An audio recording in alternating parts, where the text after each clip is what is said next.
Chapainawabganj Mahananda battalion ৫৯ BGB কর্তৃক সোনা মসজিদ বিওপির একটি বিশেষ দল পৃথক দুইটি অভিযানে বিপুল পরিমাণ মাদক সহ একজনকে আটক করেছে। বর্তমানে বিজিবি মহাপরিচালক মহোদয় এবং সকল পর্যায়ের ঊর্ধ্বতন কর্তৃপক্ষের নির্দেশনা মোতাবেক সীমান্ত দিয়ে মাদক চোরাচালান প্রতিরোধে প্রতিটি বিজিবি সদস্য সজাগ ও তৎপর রয়েছে।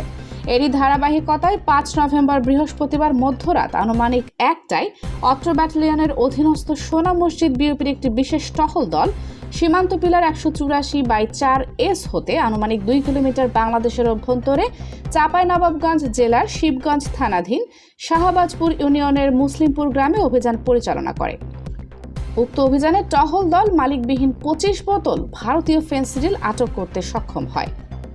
এছাড়াও অপর অভিযানে ৫ নভেম্বর সন্ধ্যা আনুমানিক ৬টায় একই বিওপি হতে একটি বিশেষ টহল দল সীমান্ত পিলার ১৮৪/৪S হতে আনুমানিক ৪ কিলোমিটার বাংলাদেশের অভ্যন্তরে চাঁপাইনবাবগঞ্জ জেলার শিবগঞ্জ থানাধীন মোবারকপুর ইউনিয়নের লাহাপুর গ্রামস্থ সরকারি প্রাথমিক বিদ্যালয় হতে ১০০ গজ পশ্চিমে পাকা রাস্তার উপর অভিযান পরিচালনা করে। উক্ত অভিযানে একজন চোরা কারবারি আটক করেছে বিজিবি। আটককৃত আসামি হচ্ছেন শিবগঞ্জ উপজেলার চরদৌলতপুর গ্রামের মৃত গাউস উদ্দিনের ছেলে মোহাম্মদ রুবেল হোসেন। আসামির কাছ থেকে ১০৭ পিস ভারতীয় ইয়াবা এবং একটি মোটরসাইকেল আটক করতে সক্ষম হয়েছে বিজিবি।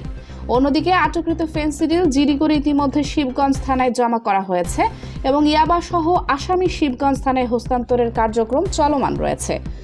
এই ব্যাপারে মহানন্দা ব্যাটালিয়ন ৫৯ বিজিবি এর অধিনায়ক লেফটেন্যান্ট কর্নেল গোলাম কিবরিয়া বিজিবিএম বিষয়টির সত্যতা নিশ্চিত করেছেন।